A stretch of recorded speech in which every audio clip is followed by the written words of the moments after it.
Bismillahirrahmanirrahim. Assalamualaikum warahmatullahi wabarakatuh.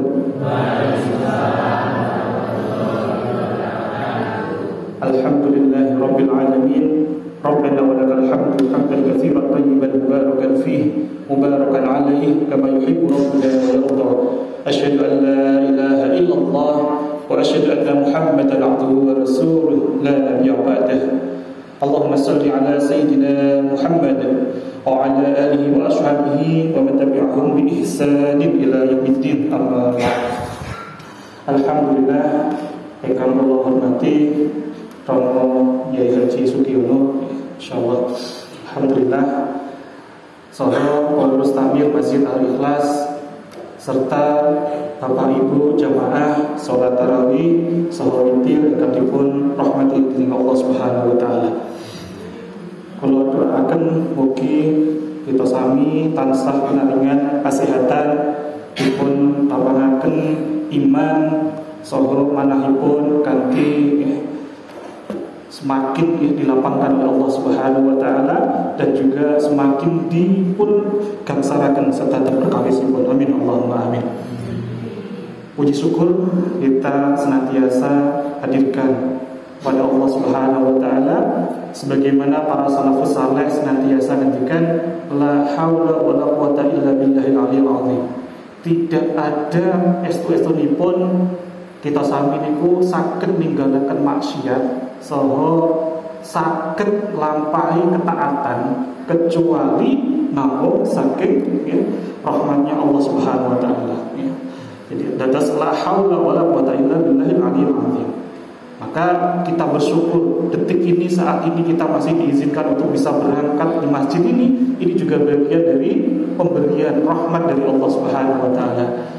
Karena banyak yang di Islam tapi ternyata belum diketuk hatinya, belum dilembutkan untuk bisa menjalankan ketaatan kita kepada Allah Subhanahu wa taala. Salah satunya di menika lampahi salat Isya berjamaah, ugi dipun majudaken tarawih kalian witir berjamaah.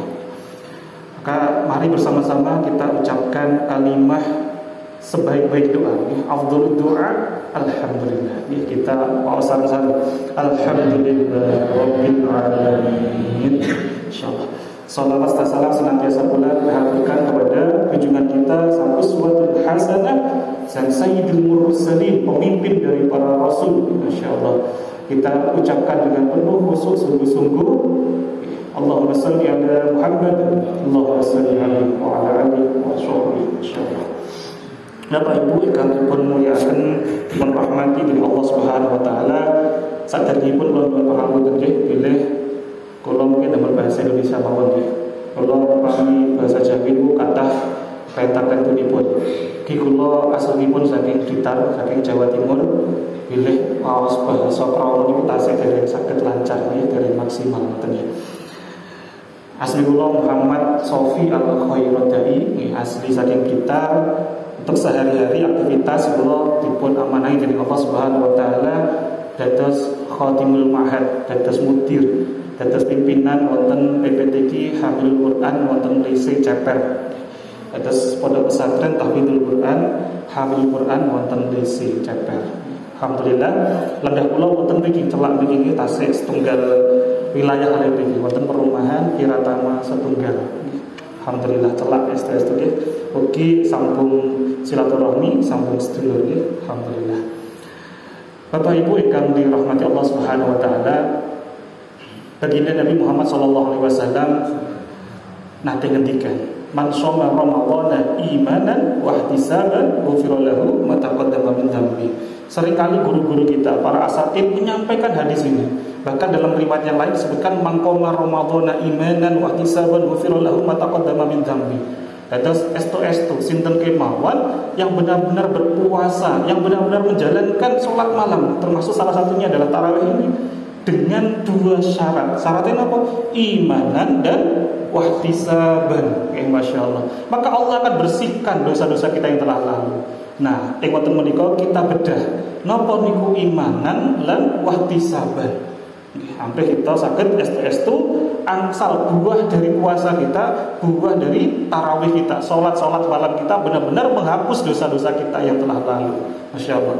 Karena Ramadan itu Allah turunkan memang benar-benar bentuk dari rahmatnya Allah Subhanahu Wa Taala. Karena Allah itu tidak ingin estu-estu bahwa kita itu tergelincir ke dalam kobaran api neraka. Maka kita diberikan bonus pembersih, detox dari dosa-dosa kita. Ibarat rasukan, baju niku pilih kotor, dicuci. Nah, proses mencucinya kita banyak-banyak bisa kita maksimalkan dari dosa-dosa kita wonten ing bulan Ramadan menika. Maka napa yang dimaksud dengan kita itu akan barang siapa yang berpuasa di bulan Ramadan dengan penuh iman, kemudian wahtisaban, ihtisab, napa niku ihtisab, sehingga kita nanti benar-benar akan dihadirkan ampunan oleh Allah Subhanahu Wa Taala. Terkait dengan iman menika para salafus saleh ngetikan wonten 3 tingkatan, wonten 3 makom ing dalemipun iman. Kalau iman biasanya kita tentang yakin, estu kita itu yakin dening Allah Subhanahu Wa Taala. Tapi wonten 3 tingkatan iman. Napa kemawon kaping sepindhah menika ahli taat. Orang-orang yang benar-benar menjalankan amal ibadah hanya karena itu sebuah kewajiban, hanya karena takut kepada siksa api neraka. Wonten boten kita lampahi ibadah namun niataken napa wedi dendeng napa mengke disiksa wonten neraka. Wonten boten kita kathah akhirnya namun gugurne kewajiban, namun apa sing penting aku ora mangan ora ngombe ya wis, tapi tidak sungguh-sungguh memaksimalkan wonten ing bulan Ramadan menika amal ibadah yang terbaik. Niki napa niku makom yang sepindah. Sampai-sampai Sayyidina Ali bin Abi Thalib karramallahu wajhah nanti ketika makom yang pertama niki kados ibadahnya seorang budak di zaman sahabatnya. Budak niku napa? Itu selalu patuh sama majikan nggih. Karena napa? Takut dengan majikannya. Hanya ibadah karena takut kepada Allah. Boleh enggak? Boleh. Tapi niki makome tasih makom ingkang wonten ngandhap ngoten nggih. Sainggile malih wonten naminipun ahlul ibadah. Iman derajat kaping kalih nggih menika ahlul ibadah. Sinten niku? Tiyang ingkang amal ibadah niku estu-estu namung diniati untuk napa? Benar-benar ingin mendapatkan surganya Allah. Wonten boten kita. Aku pengen ibadah ben aku nanti masuk surga. Aku pengen melakukan segala sesuatu hitung-hitungan. Dados dening Sayyidina Ali bin Abi Thalib ngendikan makom yang kedua ini kados tiyang pedagang ngelakoni sesuatu hanya karena pengen golek untungnya mawon. Wah ini aku nglakoni iki untuk surga langsung dilakoni. Wah aku nglakoni iki kowe entuk sugih salat duha diperbanyak, waqiah diperbanyak. Angsal mboten angsal, tapi iki makome tasik makom wonten ing nomor kali. Tapi wonten makom iman ingkang kaping 3. Nggih menika nggih ahlullah. Pun boten hitung-hitungan malih nggih ajrih dening neraka utawi remen wonten surga. Yang penting niku estu hanya mengharap ridhonya Allah. Karena benar-benar beramal itu karena cinta kepada Allah. Kan tasih kathah nggih tiyang wonten makom kaping sepindhah nggih menika aku tak salat mergo kepeksa. Akhirnya napa kemrungsung salatipun. Wonten boten kita niki. Niki tasih makom kaping sepindhah. Nah, jadi estu ing bulan Ramadan niku kita dilatih sejatinya untuk menuju derajat makom yang ketiga agar kita benar-benar menjalankan segala sesuatu sudah tak peduli lagi apakah kita nanti akan dimasukkan neraka atau surga, tapi benar-benar karena kita itu hanya mengharap ridhonya Allah Subhanahu wa Ta'ala. Nah, makom yang ketiga ini sangat dekat erat kaitannya hubungannya dengan tadi wahtisaban. Ihtisab ya dening para ulama ketika ihtisab menika estu kita beramal itu namung mengharap ridhonya Allah Subhanahu wa Ta'ala. Maka guru-guru kita dulu, para salafus saleh selalu mengajarkan ke kita, apapun niat ibadah kita niku ujungnya niat pasti sami. Cobi dicek malih. Wow, niat siam sareng-sareng ujungnya niat apa? Lah nawaitu shauma wadin an ada'i fardhi syahri ramadhana hadhihi sanati, ujungnya apa? Lillahi ta'ala. Mau niat ibadah ya, niat itu ibadah lillahi ta'ala. Mau niat apa? Dados salat, dados imam, dados makmum, ujungnya apa? Pasti lillahi ta'ala. Mau salat fardu, salat sunnah, mau jadi imam, jadi makmum, semua amal ibadah kita diajarin untuk apa? Lillahi ta'ala. Inilah sejatinya derajat menuju di ihtisab, beramal, hati-hati menjaga niat, menjaga amal itu agar benar-benar diterima oleh Allah Subhanahu wa taala, bukan karena yang lainnya. Makanya sampai-sampai yang terakhir ada satu riwayat yang sangat masyhur.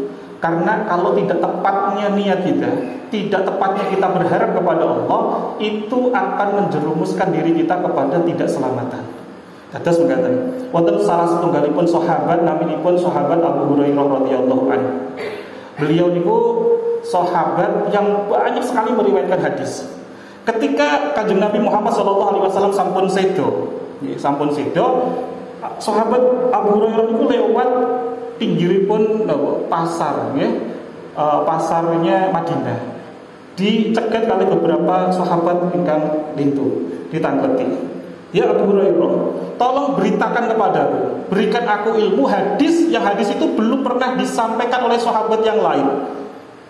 Kemudian Abu Hurairah ingat, saya dulu pernah dapat hadis ini tidak pernah disampaikan Rasul kecuali hanya kepada. Hadis napa niki? Nah, para sahabat langsung berkerumun, langsung merubungi sahabat Abu Hurairah radhiyallahu anhu. Kemudian Abu Hurairah menika langsung memulai hadis ini. Qala Rasulullah sallallahu alaihi wasallam. Kemudian apa? Pingsan sahabat Abu Hurairah. Saking luar biasanya hadis ini. Boten kiat langsung pingsan. Langsung apa? Diistirahatkan, disukani wujuk, kan mulai malih penasaran para sahabat. Hadis napa niki? Diulang malih. Qala Rasulullah sallallahu alaihi wasallam. Kemudian apa? Pingsan malih. Langsung semaput malih. Kemudian sampai ketiga pingsan malih. Terus ngati-ngati kali hadis menika. Kita disampaikan apa boten? Mengke semaput malih. Masyaallah. Oke, hadis ini yang menika Bapak Ibu. Wonten 3 golongan orang-orang yang pertama kali dihisab dan dimasukkan ke dalam neraka. Masya Allah.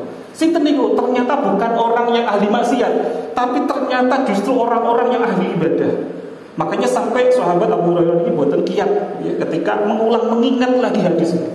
Sinten kemawon 3 golongan menika. Kaping sepindah nggih menika orang-orang yang Masya Allah beliau itu mati dalam keadaan jihad fisabilillah, wafat dalam keadaan jihad fisabilillah. Iku saya boten amalipun, kinten-kinten. Nggih saya amalipun. Tapi ternyata golongan pertama ini dipanggil oleh Allah saat di hari penghisaban. Kemudian menghadap kepada Allah ditanya, atas nikmat yang aku berikan kepadamu di dunia, untuk apa kamu gunakan? Kemudian golongan yang pertama ini, orang yang wafat jihad fisabilillah ini menjawab, sungguh ya Allah, aku gunakan seluruh nikmat yang kau berikan di dunia, aku gunakan untuk berjihad membela agama Allah. Apa jawabnya Allah? Kadzabta, kamu itu dusta. Kamu melakukan itu semua hanya karena kamu ingin disebut-sebut sebagai seorang mujahid, seorang pemberani, seorang pahlawan. Perhatikan ini. Artinya napa? Niki sing mboten tepat napa niku? Niatnya. Padahal posisinya sama ini seorang mujahid, harusnya napa? Syahid. Tapi ternyata napa? Disebut oleh Allah kadzabta, dusta. Kemudian apa yang terjadi? Allah panggil para malaikat, kemudian golongan pertama ini dia dijantur. Atas mboten Bapak Ibu dijantur. Nggih. Divalidasi. Nah, leres. Kenapa ini? Hukumnya itu diangkat, katanya Mustafa ini pun wonten ngandap, diseret Bapak Ibu, diseret dilemparin ke dalam kobaran api neraka. Terus sampai wajah niku sampai diseret kondisinya. Nah ketika menyampaikan ini Abu Hurairah langsung menangis luar biasa. Karena banyak para sahabat-sahabat yang juga jihad fisabilillah karena nggak tepat niat, Masya Allah. Kemudian dipanggillah golongan orang yang kedua. Sinten niku? Orang-orang yang senang belajar Al-Quran dan mengajarkannya. Padahal ini amalnya saya ini luar biasa. Tapi ketika golongan ini dipanggil oleh Allah, ditanya, atas nikmat yang aku berikan kepadamu, untuk apa kamu gunakan? Ya Allah, sungguh aku gunakan waktuku itu nggak tidur, lain-lain pada istirahat saya itu deres, saya itu ngajar Al-Quran. Tapi apa yang disampaikan oleh Allah dijawab, kadzabta, kamu dusta. Kamu melakukan itu hanya karena kamu disebut orang-orang yang alim, orang-orang yang alim. Kamu sudah dapat itu semua di dunia, wes tak kayak ini donya, tapi orang yang akhirat. Akhirnya apa yang terjadi? Dipanggil malaikat, dijantur, malah diseret, dilemparkan ke dalam kobaran api neraka. Iki Bapak Ibu, bahayanya kita kalau tidak sungguh-sungguh, tidak tepat dalam niat. Padahal amalnya pun saya. Nah, golongan kami tiga mereka tiang-tiang ingkang dermawan. Masya Allah, senang berbagi. Masya Allah. Dipanggil golongan yang ketiga ini. Setelah datang di penghisapan dalam antrian, kemudian ditanya oleh Allah, atas nikmat yang kamu aku berikan kepadamu di dunia, untuk apa kamu gunakan? Jawab pun, Estu ya Allah, benar-benar saya gunakan nikmat yang kamu berikan di dunia itu, aku gunakan untuk berbagi kepada para tetangga, para sanak keluarga. Apa jawabnya Allah? Kadzabta, kamu itu dusta. Kamu melakukan itu hanya karena kamu ingin disebut-sebut tiang ingkang loman, tiang ingkang apa? Ya, dermawan. Ya, Masya Allah. Itu sudah aku beri di dunia, tapi tidak di akhirat. Perhatikan apa itu? Karena nggak tepatnya niat kita, maka benar-benar kita ihtisab itu sungguh-sungguh mengharap hanya ridhonya Allah Subhanahu wa taala. Lillahi taala. Mugi-mugi wonten ing kultum menika wonten manfaat ingkang saged kita penting sedanten dados hikmah dados ningkataken iman kita saged damel maksimal ibadah kita dening Allah Subhanahu wa taala. Amin Allahumma amin. Barakallahu fikum. Bila wonten kalapatan dan pangapunten, bila wonten kesaenan estu niku namung saking Allah Subhanahu wa taala. Subhanallahumma wa bihamdika asyhadu an la ilaha illa anta astaghfiruka wa atubu ilaik. Wassalamualaikum warahmatullahi